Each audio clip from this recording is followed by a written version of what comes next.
sebelum jadi A&R nih ya, sebelum jadi A&R itu jadi manajer artis. Awalnya starting dari Tron. Jual kompo. Sama jual TV. Ayo Kak, boleh Kak dibeli TV-nya Kak. Gimana betah jualan apa elektronik? Enggak dong. Aku bilang enggak dong gitu. Saya bilang mau ayah kasih tahu labelnya apaan. Saya nggak mau berulang lagi nih waktu dulu gitu. Part aneh dalam hidup sih Mas. Lu interview? Interview part paling aneh dalam hidup. Kenapa? Wah itu part paling aneh Mas. Kenapa? Tahu arranger gak? Enggak. Tahu komposer gak? Enggak. Ahmad Dhani, Piu, segala macam disebutin tuh. Itu apa? Musisi Mas. Lagu yang paling berkesan man, ketika lu pertama kali dari ini lagu saya temukan selama karir lu nih. Paling berkesan yang lu temuin. Pesan terakhir. Pesan terakhir. Lagu siapa? Lyodra. Lyodra.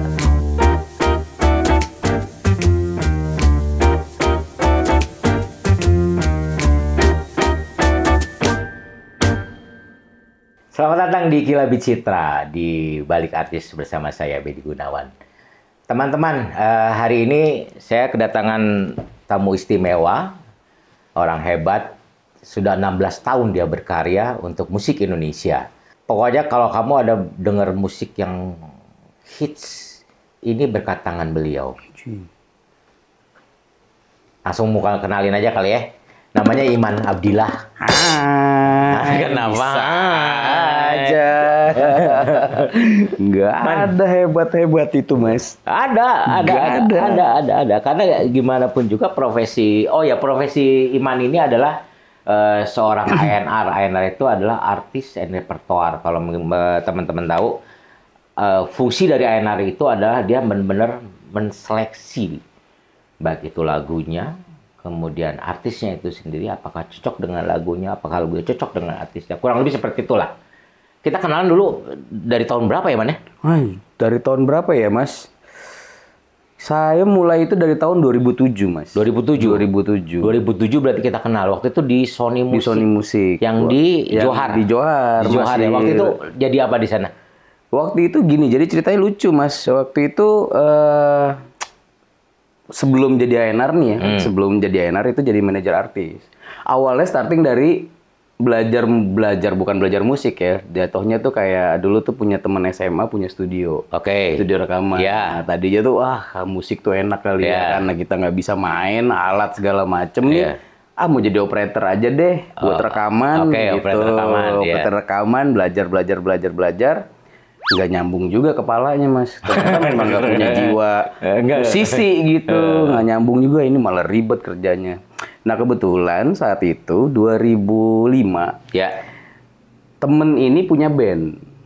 Punya band, akhirnya rekaman dia rilis, butuh kru.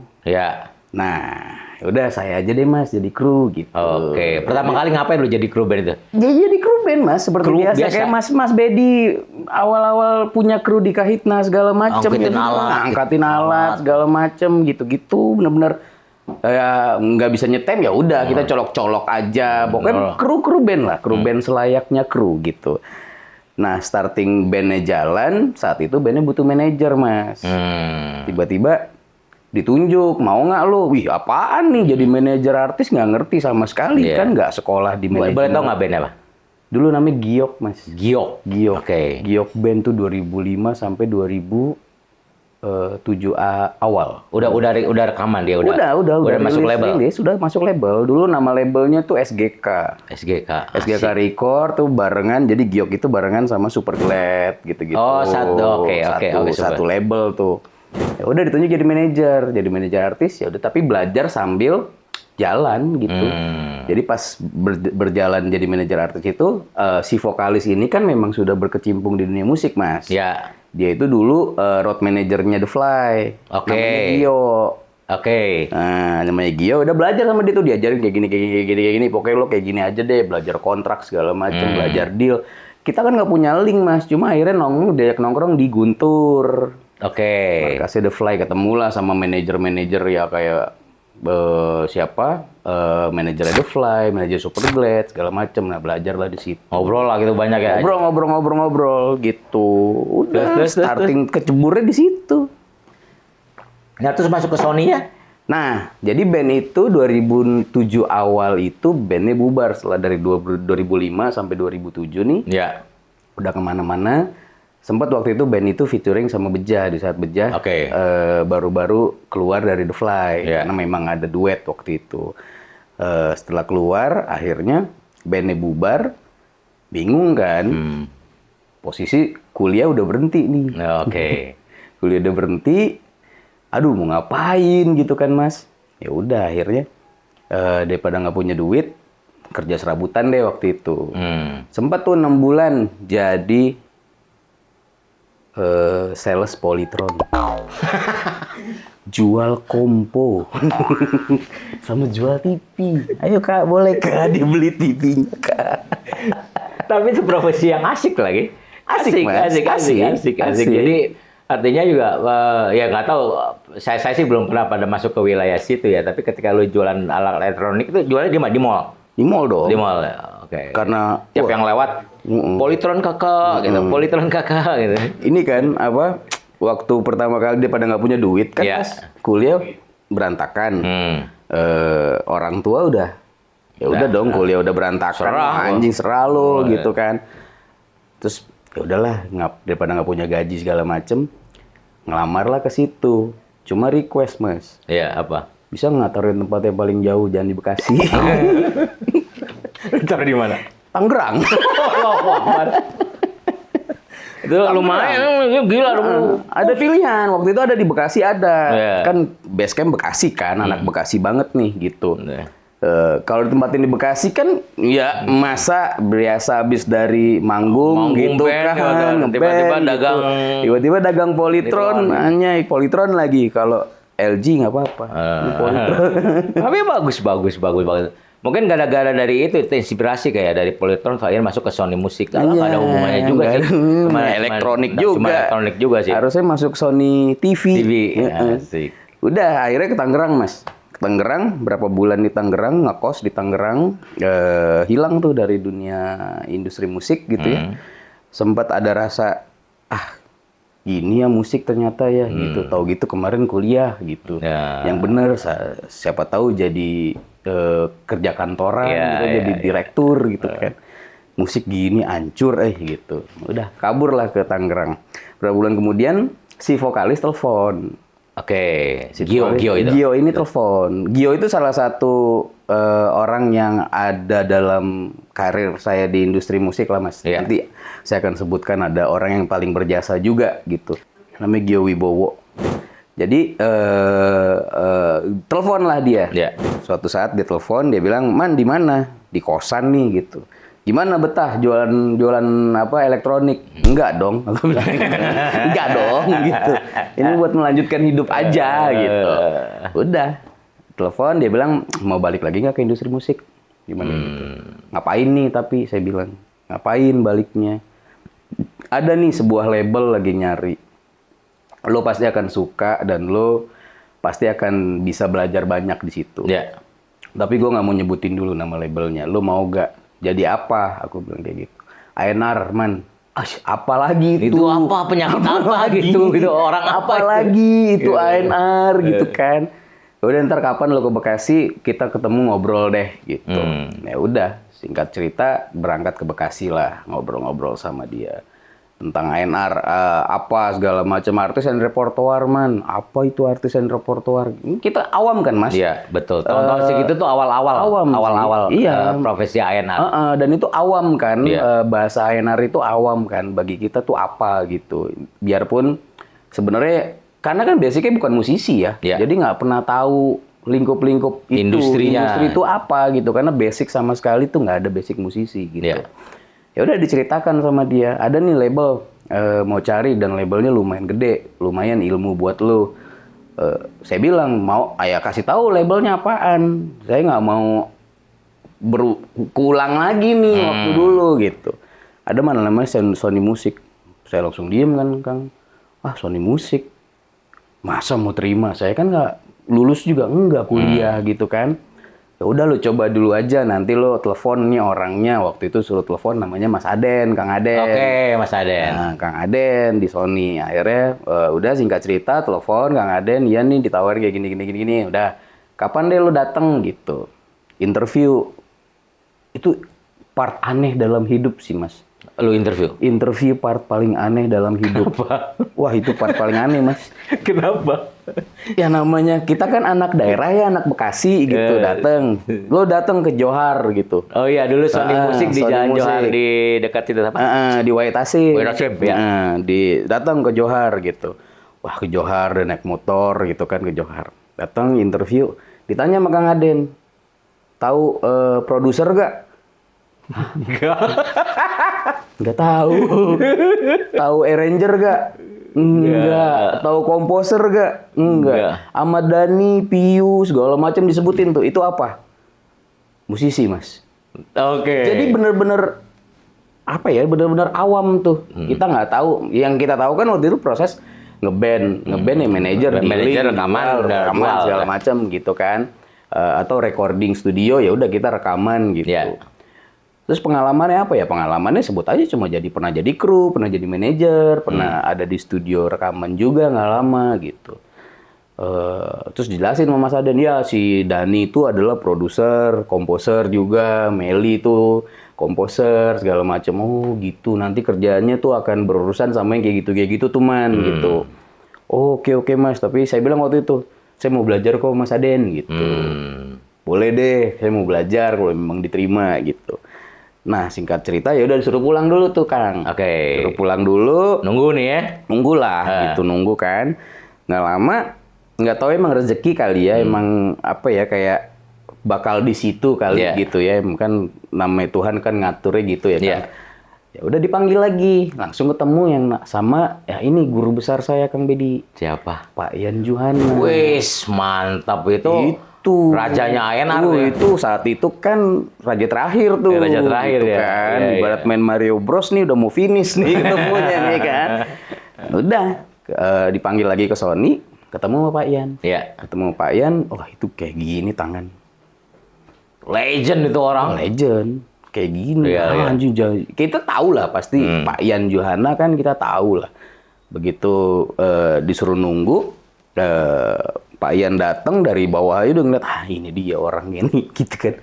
Gila auranya kan, seorang Ian Juhana kan, wah gitu. Akhirnya masuk ke ruangannya dia, salaman, keringat dingin, cium tangan. Ketemu Ustadz ya? Ketemu Ustadz. Akhirnya, udah ditanya sama Pak Ian, gimana Mas Aden? Gitu, ditanya ke Aden nih. Iya. Gimana? Kalau memang iya, ya udah. Terima aja. Iya. Ini part paling lucu, Mas. Apa tuh? Jadi diterima di Sony itu jam 3 sore. Iya.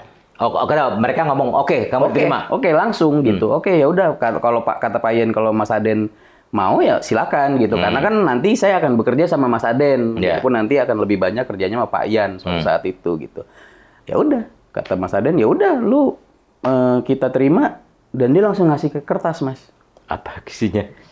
Lo ke Zone Studio, inget nggak?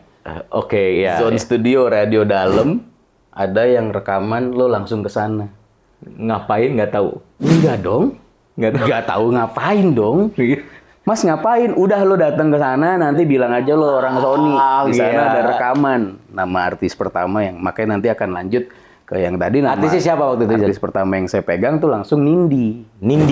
Oh iya. Nindi tuh dulu lagunya yang paling itu kan Buktikan, terus ada sama Audi juga gitu. Udah lo ke Radio Dalam. Secara saya anak Bekasi, Mas, nggak tahu Jakarta. Naik motor. Zaman dulu lo enak ada Google Maps sekarang. Nggak ada. Sekarang Google Maps kita apa, Mas? Warung kan? Iya. Berhenti warung nanya. Ini kemana? Jadi ya udah dari Sony Wahid Hasyim saat itu berangkat ke Radio Dalam modal nekat, nyampe Zone Studio juga nggak ngerti mau ngapain. Udah ucuk-ucuk aja datang Saiman dari Sony baru masuk, baru join Sony hari ini gitu. Nggak tahu mau ngapain. Nggak tahu. Masuk studio pun juga Nindi ketemu orang buka studio, orang langsung siapa nih? siapa tiba-tiba datang gitu kan? Ini orang siapa? Ingat banget dulu nih India vokal directornya Mami Uci Nurul. Oh, Mami Uci Nurul, oke. Untung dua wanita baik itu ya Mas ya. Kita pertama kali kerja ketemu ya Mami Uci kan welcome lah orangnya. Nindi pun juga welcome gitu. Jadi pas datang ke studio, hai saya Iman gitu, baru diterima kerja di Sony, disuruh Mas Aden suruh datang ke sini gitu. Dalam hati, gua nggak tahu mau ngapain. Nggak tahu mau ngapain, ngeblank, ngapa ngeliat alat gitu banyak apa ini gitu kan. Ya udah disuruh Mami Uci, ya udah duduk aja dulu situ Man gitu. Udah duduk sambil lihat rekaman ngapain, sambil nunggu nanti Mas Aden datang gitu. Jadi saya disuruh duluan gitu kan. Udah duduk aja diem, oh gini rekaman kayak gini ya. Terus ini gue ngapain ya di sini gitu kan. Terus gue ngapain di sini nih gitu. Itulah Mas. Kesan lu pertama kali terima kerjaan ini ketika lu diterima nih, oke, gue A&R nih. Apa kesan lu? Dulu pas diterima itu jujurnya masih belum tahu Mas. A&R itu masih belum tahu seberapa ya apa sih A&R itu gitu, belum tahu banget gitu, karena memang satu nggak ada ilmunya, yang kedua tidak ada basicnya, sehingga waktu itu hanya pengen balik lagi kerja di industri musik. Pokoknya gitu. Dapat duit aja. Pokoknya dapat duit, dapat gaji, balik ke industri musik, kerjanya di industri musik, karena nggak bisa mengandalkan apa-apa ya, harus hidup mati di industri musik gitu saat itu. Kesannya gitu. apa lo ketika lo masuk keterima nih? Oke. Nih, saya lebih ngeliat, gini Mas, saya ngeliat Sony musiknya. Ya. Begitu diterima tuh saya lebih ngeliat Sony musiknya dong. Ya gede banget. Ini saat itu kan Silon Seven, Riff, Padi dan lain-lain itu betul. kan saat itu kan di situ semua. Di situ semua kan. Saya lebih ngeliat Sony musiknya aja. Saya nggak mikirin gaji. Yang penting ada ya udah ada gaji, udah lah ya. Nggak ada nego gaji saat itu. Saya cuma ngeliat institusinya aja nih Mas. Bahwa Sony Musik begitu saya diterima, anjing gue kerja di Sony Musik ya.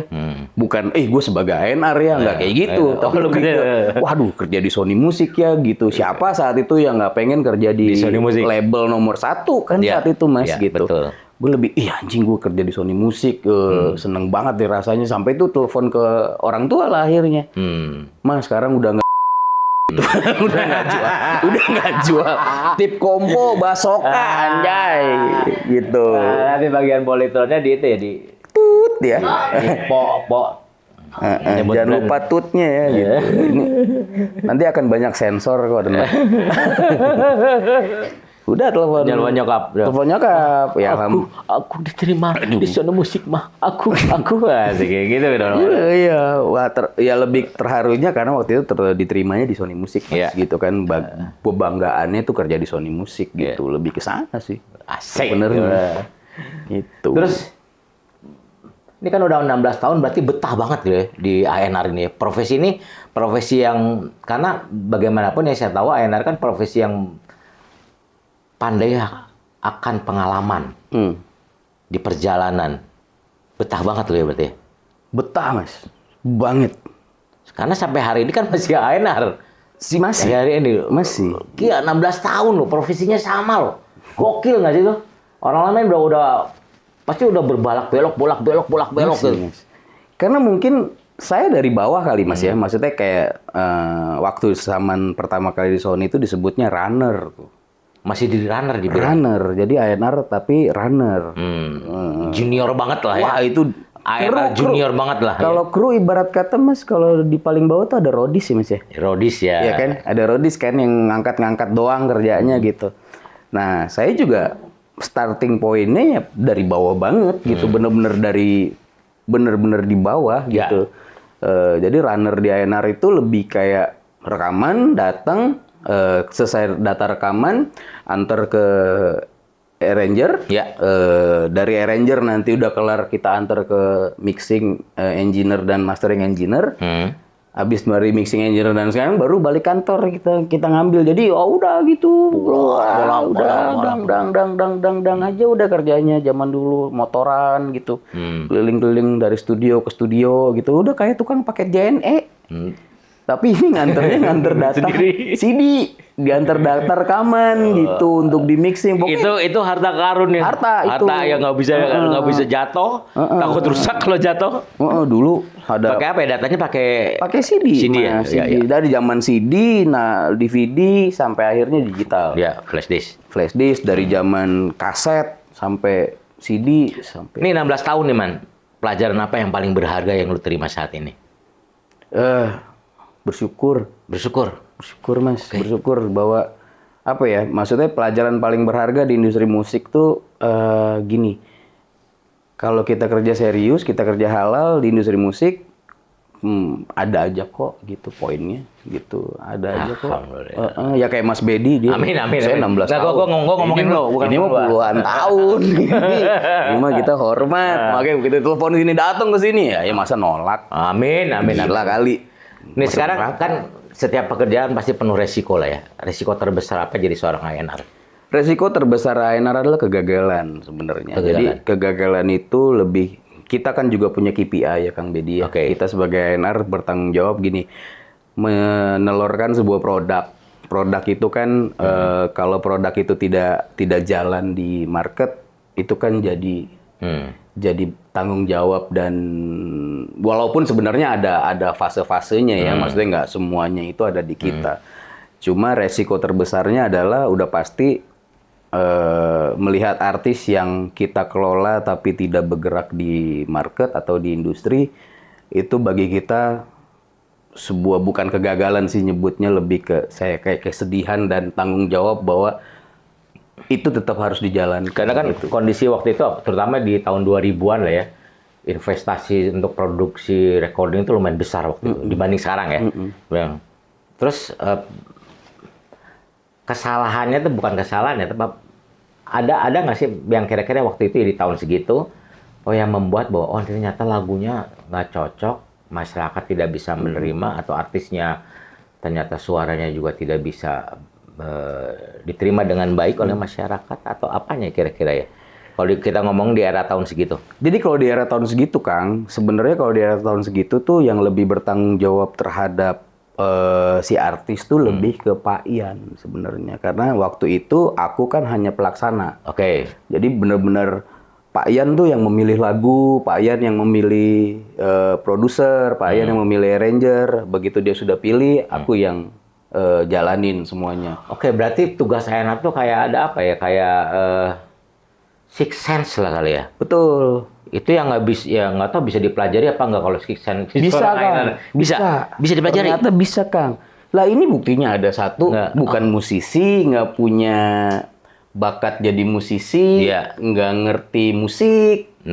Coba tanya nada. Oke, tuh teman-teman, ternyata menjadi seorang A&R itu memang harus ada six sense. Six sense itu yang memang harus dipelajari dan memang butuh waktu untuk mengenali bahwa ini oke, ini kurang oke, ini cantik, ini kurang menarik dan sebagainya lah. Nanti kalau mau telepon Iman, ada pakai nomor saya aja ya. Nanti harganya beda masalahnya. Jadi manajernya. Ini nomornya di sini. Nanti ada manajer A&R ya saya sendiri kebetulan. Jadi bener Kang, jadi kayak dulu ya Kang, tahun itu ya waktu aku di Sony, karena kan lebih dulu itu ya Pak Ian gitu kan, sosoknya itu adalah Pak Ian. Jadi Pak Ian itu benar-benar, kalau saya bilang saya adalah guru besarnya siapa ya Pak Ian. Ya. Karena dia benar-benar yang bikin jadi seperti sekarang nih Iman ya lewat tangannya Pak Ian gitu. Jadi tuh dulu tuh setiap datang ke kantor kan Pak Ian tuh datang jam 10.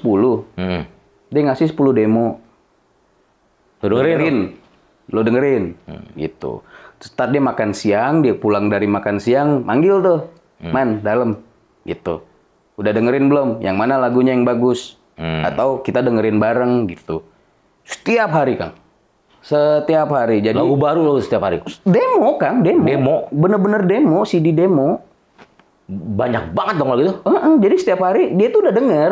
Dia tuh biasa bawa pulang demo. Nanti di mobil denger tuh dia. Oke. Kayak gitu, denger. Makanya itu sampai sekarang saya melakukan itu, Kang. Saya lebih seneng denger demo tuh di mobil. Di mobil sendirian. Sendiri. Saya nggak mau. Misalnya kayak saya nih, Mas Iman ada lagu, dengerin dong langsung nih Mas, dengerin lagu saya. saya nggak akan fokus tuh Kang. Tapi mendingan lo kirim gitu. Nanti pas jalan pulang di mobil sendiri denger gitu. Sampai sekarang saya sama Pak Ian melakukan karena Pak Ian ngedidik dulu kayak gitu. Oh ternyata emang enak ya dengerin demo di mobil sambil macet. Sendirian. Kan gini ya Kang, tugas utama seorang A&R itu saya bilang Kang, ngayal. Ya, betul. Itu, makanya enak Kang, A&R dibayar besar untuk berhayal. Kalau kita kok ngayal nggak pernah dibayar. Kan digaji sih. Ngayal, tapi nggak dibayar-bayar. Kenapa ya? Situ kan yang punya perusahaan. Amin. Yang ngebayar, bukan. Amin. Jadi, kalau saya bilang tugas paling utama seorang A&R adalah berhayal, Kang. Ya. Karena di situ, ya gimana nggak ngayal dengerin demo, ya ini buat siapa?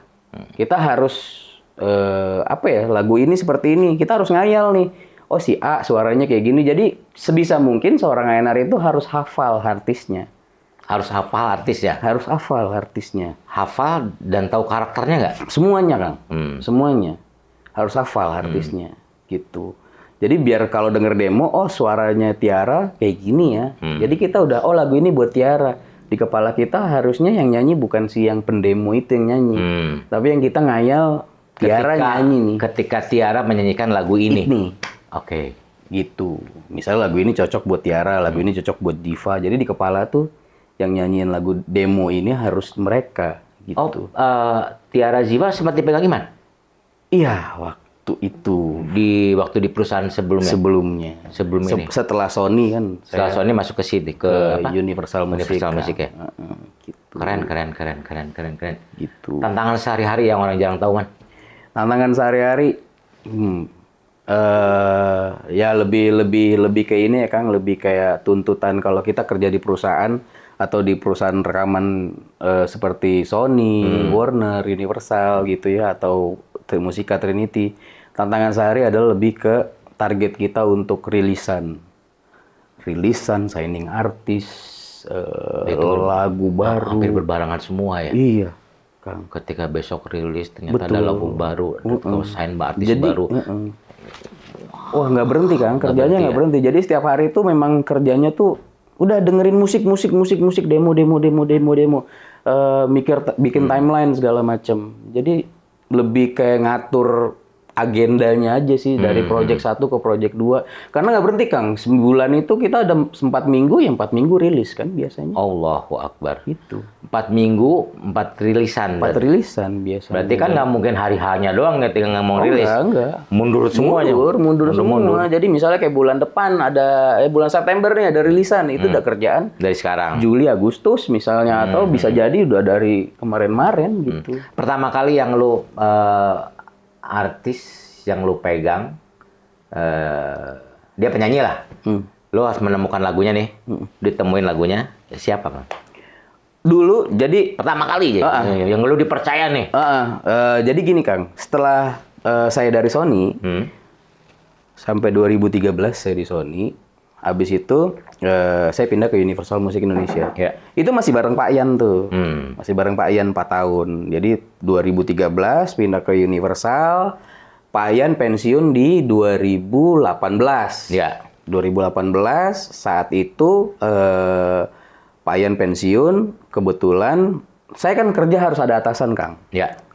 Saya nggak bisa kerja karena basicnya adalah saya sering nyebut A&R seniman nih. Senimannya A&R gitu. Jadi harus ada orang yang ngurusin bisnis gitu. Nah saat itu Pak Ian pensiun digantikan oleh Mas Pei. Mas Pei. Nah 2018 itulah starting aku dan Mas Pei mulai megang A&R Universal dalam artian.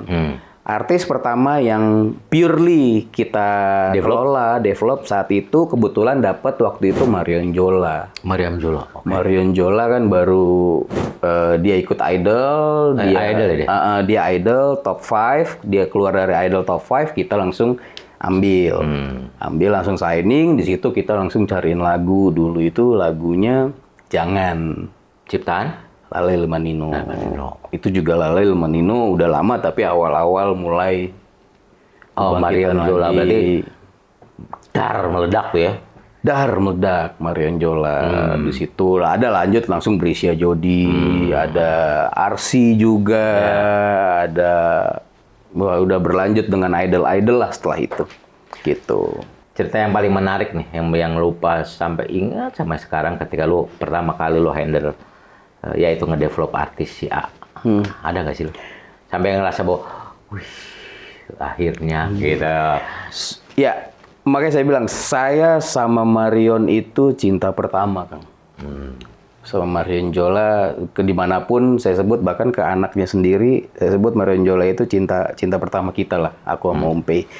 Karena di saat itu, dia yang ngebantu kita untuk bisa akhirnya pede, oh iya ya, tanpa, kita bukan nyebut tanpa Pak Ian ya, atau tidak ada Pak Ian di Universal, akhirnya kita bisa jalan mandiri lah ya, bisa mandiri gitu. Dan basicnya kan 9 tahun aku ikut Pak Ian, di saat itu momennya ya membuktikan diri juga gitu, bahwa ilmu-ilmu yang dikasih Pak Ian ternyata bisa gitu, bisa diaplikasikan gitu. Ilmu-ilmu yang selama ini Pak Ian kasih lihat ke saya, Pak Ian berikan ke saya, oh gini ya sebenarnya gitu. Jadi Marion Jola one of salah satu cinta pertama kita lah. Asik. Tapi memang artinya juga dia sampai hari ini dia tetap sustain ya, dia berkarya dengan baik ya. Wah, bagus ya memang ya. Ya, dan dia sangat-sangat entertainment sejati lah, entertainer sejati lah Marion Jola itu. Karena kan kalau ngomongin A&R itu kan sifatnya tuh personal banget sih. Kita ngomong misalnya lu ketemu band lah atau ketemu penyanyi solo. Itu kan seperti kayak psikolog pribadi lah buat mereka ya. Betul apa enggak sih? Karena gue juga wilayah A&R itu kan ya hanya beberapa orang yang saya kenal. Kayaknya deket banget tuh. Artisnya nangis, malah ikut nangis sebenarnya. Kurang lebih gitu. Memang begitu. Banget Kang Bedi. Makanya kan ada A&R, ada A&R-ing Kang Bedi. A&R-ing? Yes. Apa itu? Jadi A&R, orang banyak yang bisa jadi A&R, semua orang bisa jadi A&R, tapi belum tentu bisa A&R-ing. A&R-ing itu kayak, iya, mengurusi semuanya, Kang, gitu loh, mengurusi semuanya. Ilmu yang saya dikasih sama Pak Ian itu kan salah satu orang yang kalau diundang pasti datang. Ya. Kalau diminta ketemu pasti memberikan waktu. Cuma kan kalau kita kan lebih muda ya, saya belum tentu diundang, kadang mager gitu. Kalau Pak Ian kan enggak gitu. Kalau saya kan mager bisa ngayangi. Nah, A&R itu gimana ya Kang? Apalagi kita keseharian bareng terus kan, karena proses kreatif kan selalu bersama. Oh iya, kan? dari pilih lagu, kemudian masuk recording. Harus ada kepercayaan dari artis bahwa dia mau di A&R-in sama kita. Oke. Gitu. Bondingnya harusnya dong. Ya, harus dong Kang. Makanya kayak aku biasanya sama artis tuh se-open itu, bener-bener dari awal mendingan sebelum kita kerja kita open-openan aja deh yuk. Gitu. Kita buka-bukaan, makanya aku ngambil ranah bukan sebagai seorang formal Kang jatuhnya. Iman aja, bercanda aja gitu. Oke, saya iman ya udah bercanda aja dari dulu gini aja gitu. Sama artis pun juga kayak gitu, dia ada ngomong serius, ada bercanda. Ada kita curhat segala macem gitu. Karena kalau nggak kayak gitu Kang ya susah kita ngebonding sama mereka kan. Apalagi mereka artis. Kita siapalah kita gitu kan ya. Kita selalu orang di balik artis. Udahlah siapalah kita di balik artis. Asik. Apa tadi? Kilabit Citra aja di balik artis. Gitu. Jadi emang harus ada bondingnya, harus bisa deket, kadang harus bisa jadi bapak, harus bisa jadi abang, harus bisa jadi pendengar yang baik.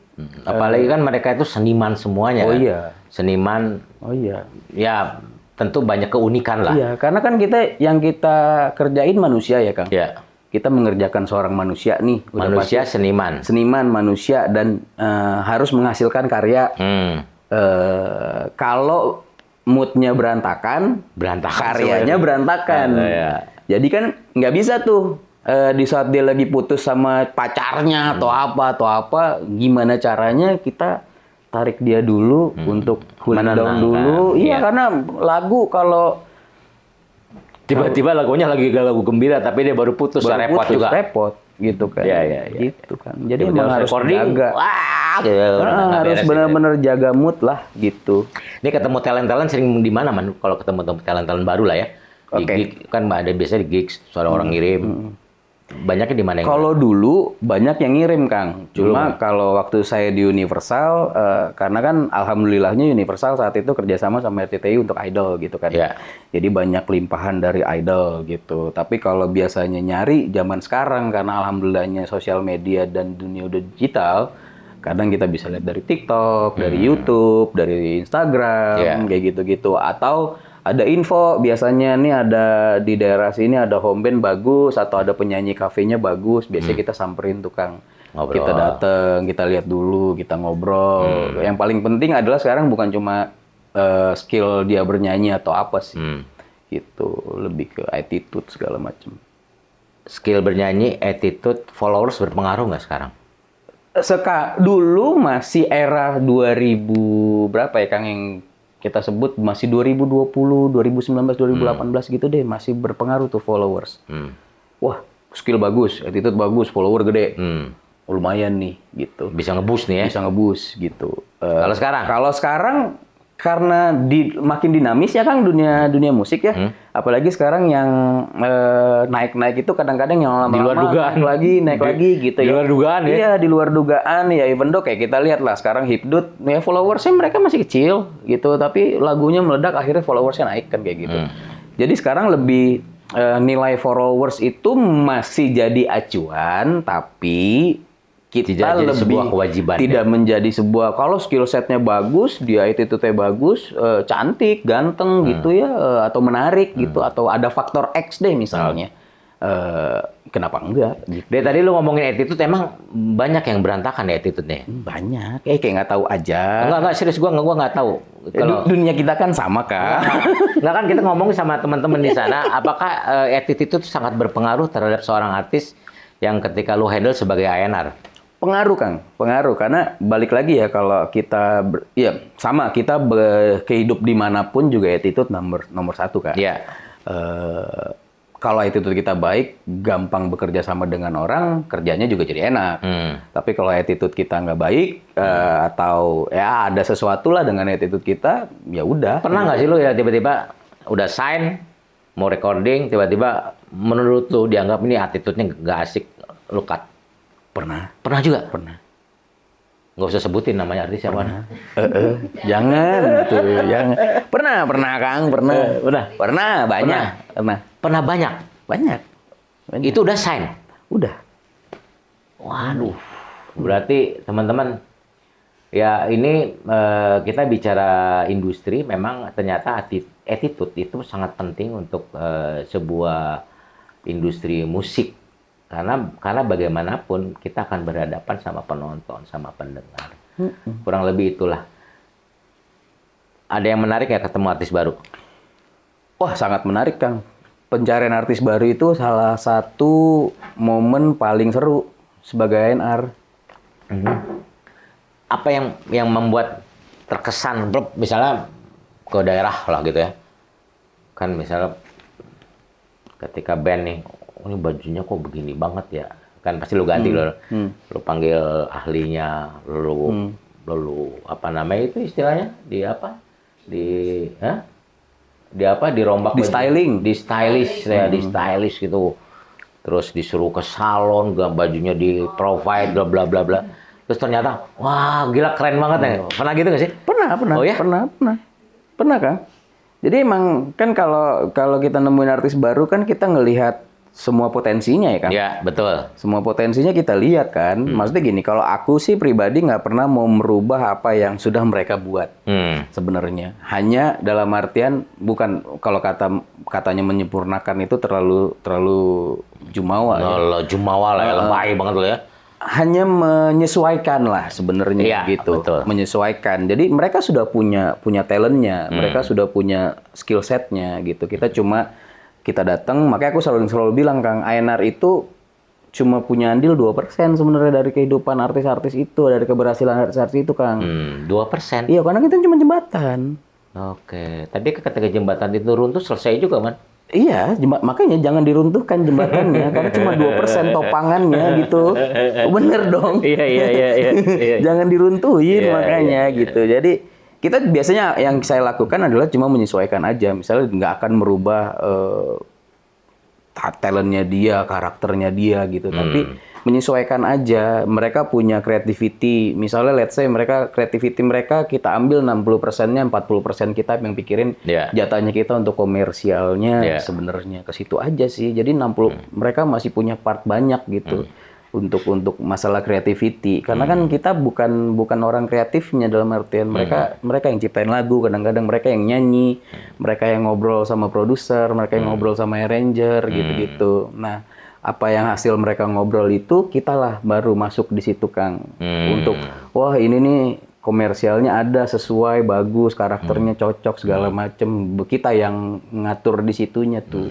Si 40%. Karena kan kadang-kadang juga kalau kita bicara yang di luar Jakarta lah, Jakarta, Bandung gitu, kadang-kadang ketika kita masuk ke dalam sebuah artis ataupun band masuk ke dalam sebuah industri, misalnya kalau ngomongin fashionnya lah, mereka kan terlalu bersahaja,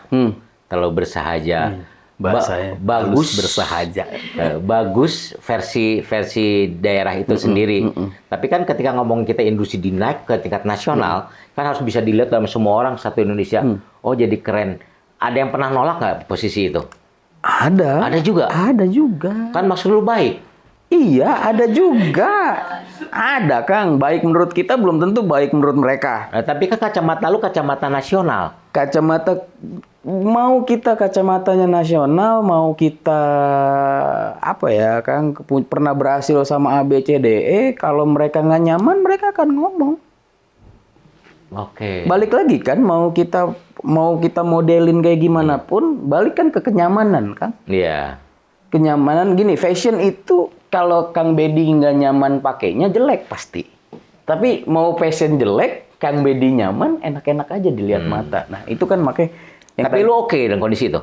Oke, kita kan diskusi, kita kan partner, kita bukan Kang Bedi artis nih, saya ANR, Kang Bedi karyawan saya karyawannya Kang Bedi. Enggak. Oh ketemu titik tengah lah ya. Kita kan partner. Minimal ketemu titik tengah ya. Kita kan sebagai partner nih, karena udah nggak bisa lagi Kang pakai zaman dulu Kang. Kalau zaman dulu kan nih lagu, nih aransemen, nyanyi, baju, ini video, ini bajunya Abri ya, kayak baju Abri.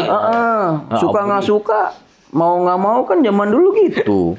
Jadi artis kan zaman dulu gitu. Nih lagu, nih aransemen, nih ini udah lu masuk studio, udah rilis. Rekaman, foto, diam, udah gitu. Nggak bisa nih. Cuma kepaksa semua gitu ya.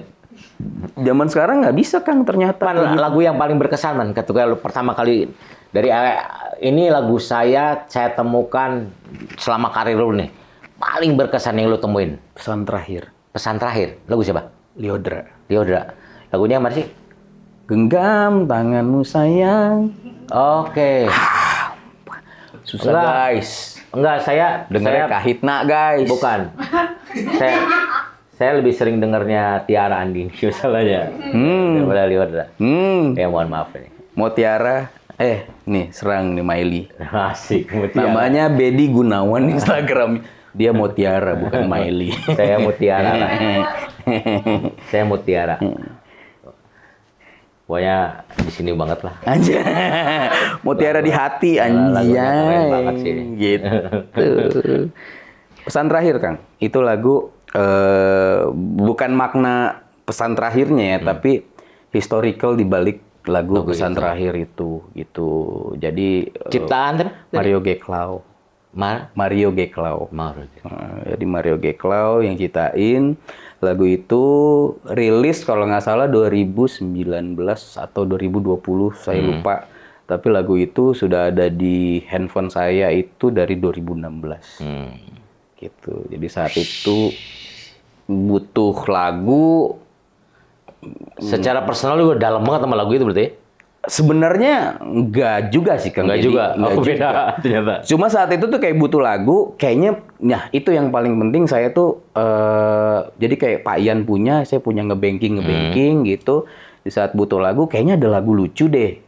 Poinnya kalau kita pernah dengerin demo pasti akan inget di kepala Kang.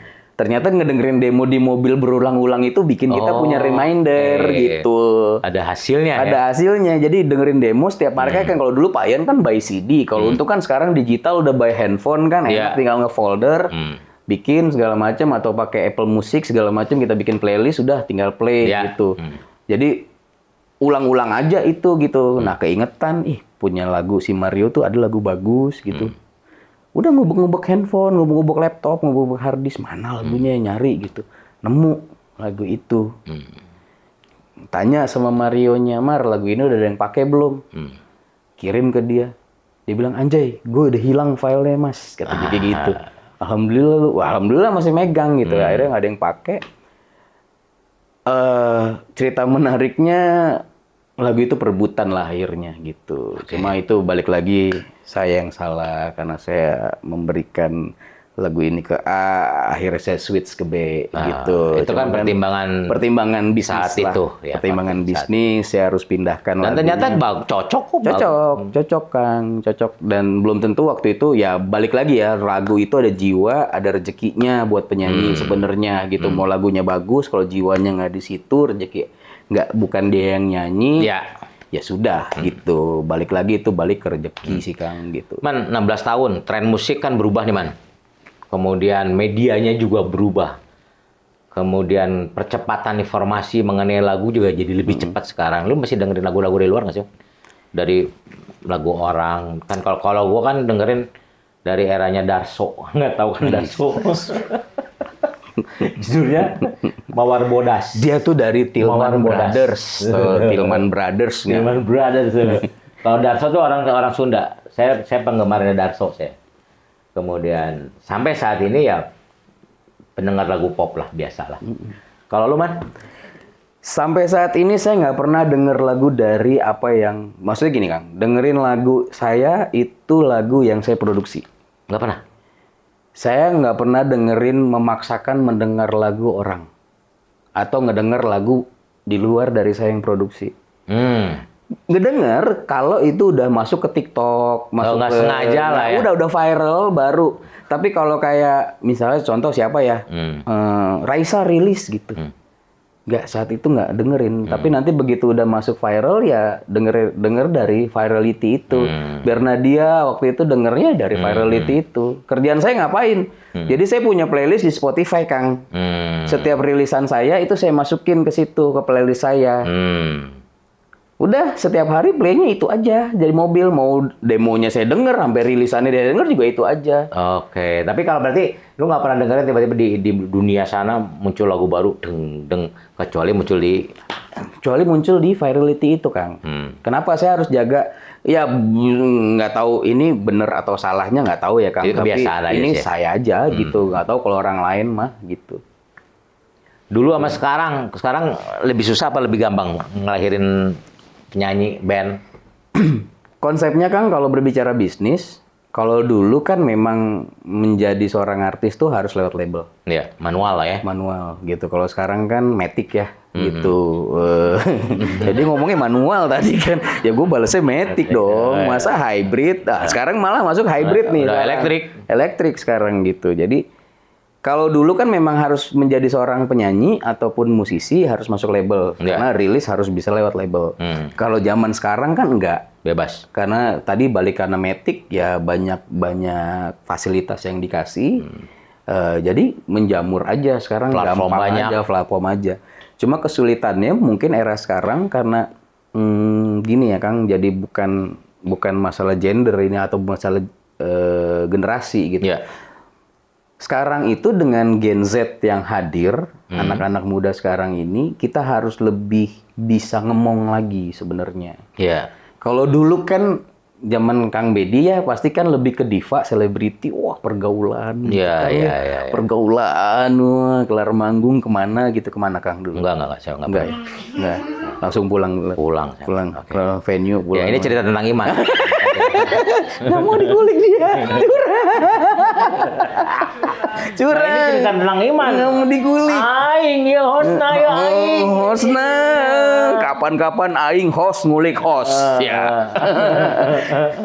Gitu Kang. Jadi lebih ke ngejaga mood, ngejaga Karena anak sekarang kan banyak maaf ya overthinking, ya kan, banyak bentar-bentar mental kena, mental health, bentar-bentar mood swing gitu kan. Itu sih yang paling susah sekarang itu gimana caranya, apalagi kita udah umur segini gitu ya Kang. Umur segini berurusan sama anak 17 tahun tuh kan jauh kan rentangnya. Makanya aku nggak mau jadi ANR yang formal Kang. Maunya ya udah bercandaan aja sehingga saya bisa masuk ke ranahnya mereka. Kalau terlalu wah kamu jangan begini, kamu jangan begitu kan jadinya mereka juga bebannya kan juga anjing gitu kan. Tapi kalau kita pendekatannya secara pertemanan gitu kan, pendekatannya juga secara bercanda segala macem, akhirnya mereka bisa dengerin. Jadi emang harus apa ya Kang, harus bisa nerima karakternya mereka nih yang gen-gen sekarang nih gitu. Apalagi kayak aku kan milenial sandwich. Ada di Gen Z, ada di gennya Kang Bedi. Generasi Kang Bedi. Saya gen apa saya? Nah, milenial. Baby boomer. Hah? Nggak mungkin. Millennials. Enggak dong, saya milenial. Saya nggak mau gen sama Mas Bedi. Saya juga nggak mau dibilang boomer. Coba. Kenyataannya tahun berapa? Saya tahun 2001 lahir.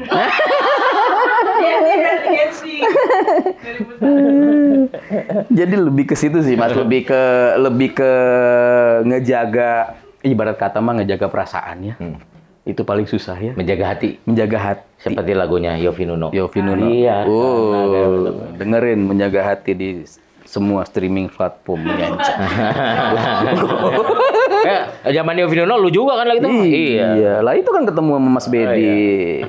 Dia ini guys, salah satu yang mengizinkan saya menikahi karyawannya. Asik. Jadi udah nggak usah ditanya, nggak usah dibahas. Sampai ketemu jodoh di studionya Yovie Nuno. Lu jadi lupa gue deh. Apa nih? Pengalaman biar musisi bisa bertahan lama di industri. Kalau ngomongin, ya kan harus sustain lah ya, terutama untuk artis-artis musisi. Kira-kira yang membuat mereka harus bertahan apa misalnya kan gue pernah dengar bahwa ada pemain musik dia cuma ngomong dia tuh otodidak lah, sampai akhirnya dia belajar mati-matian cara membaca not balok dan ternyata bisa, dan itu membuat dia jadi sustain. Menurut Iman gimana, apa yang harus mereka lakukan kalau ini dianggap sebuah pekerjaan Kang? Ibarat kata sama kayak kita nih Kang. Kita pekerja, setiap hari datang kantor, setiap hari mengurusi rutinitas pekerjaan kita. Bagi teman-teman musisi ataupun teman-teman artis juga harus sama seperti itu. Kalau itu pekerjaan, ya upgrade lah ya. Upgrade terus, lihat sesuatu yang baru, apalagi dengan persaingan yang sekarang itu makin kan. Bayangin aja Kang Bedi, setiap hari Jumat tuh berapa rilisan, ratusan yang keluar setiap hari Jumat gitu kan ya. Kalau mereka nggak upgrade, mereka nggak relevan sama keadaan sekarang, mereka nggak latihan, mereka ya kalau kita kan karyawan kan upgrade skillnya lewat pekerjaan. Kalau mereka nggak latihan, mereka nggak akan upgrade skill. Kayak tadi, ternyata bisa baca not balok kalau mereka belajar, ternyata tak bisa tahu nada kalau mereka belajar itu. Gitu. Tapi kalau cuma skillnya bagus loh, teman dia nggak bisa baca. Banyak Kang, banyak kayak gitu, banyak nyanyinya bagus nggak tahu nada. Ada gitu. Cuman hanya bisa meniru ya. Misalnya kayak nyanyi bagus, nadanya di mana? Aduh, di mana ya nada saya kan biasanya gitu ya. Kalau ada di D, ada di C gitu kan misalnya. Ada nggak tahu juga ada gitu. Cuma apalagi sekarang anak di eranya yang umur 6 tahun berarti era apa? Gen apa tuh? Gen Alpha. Mereka udah pada jago-jago bermain musik sih jujur aja. Ada yang udah main piano, main gitar, wah segala macam lah. Dan itu memang mungkin nanti ketika dia dewasa pun pasti akan skillnya akan bertambah terus kalau memang dia mau berkarir di musik ya. Gitu. Yang di luar musik yang bikin happy Man, lo ada hobi apa Man? Hobi tuh bingung Kang kalau tanya hobi. Game? Ya pasti. Game pasti ya? Pasti. Salah satu hal yang paling hobi adalah diam di kamar. Buka iPad, tutup pintu, nyalain AC. Udah. Lo ngapain? Ngapain dibuka tuh ngapain? Lihat apa? TikTok, Scrolling lah ya. scrolling, sosmed. Karena dari situ dia tetap aja kan, biarpun udah kayak gitu tetap ngeliat tren kan sebenarnya tetap kerja aja. Ngeliat trennya. Lu punya lagu soundtrack hidup nggak, Man? Ketika sama istrinya namanya Mbak Siti. Karena yang gua tahu lagunya dangdut sih. Enggak ya, bukan. Nyanyi Siti Badriah dong. Apa, Man, lagu soundtrack hidup lu lah? Menjaga hati. Menjaga hati. Oh ya? Iya. Wah, mau mentang-mentang lu ngobrol sama gua, lu bilang. Lu. Beneran? Lo kan saya ketemu sama calon di mana? Oke, di sana di lagi pas produksi UK, lagi Tan Kayu, produksi lagunya Yovie Nuno. Nuno. Menjaga hati. Biarkan. Aku menjaga perasaan ini. Oh. Oke, ini sekarang kata Mutiara, Man. Sesuai dengan fans club gua, Mutiara. Mutiara. Mutiara Andini, Mutiara, Man. Kata-kata Mutiara. Silakan ngomong sama kameraman. Hidup jangan ngoyo, ngejar duit, jangan kayak ngejar ayam. Makin diudak, duit makin lari. Jadi santai aja. Asal. Oke, udah kan? Udah. Oke, terima kasih teman-teman. Obrolan hari ini menyenangkan sekali. Semoga bermanfaat. Sekian Kilabit Citra di balik artis. Jangan lupa like, subscribe, dan komen ya. Assalamualaikum.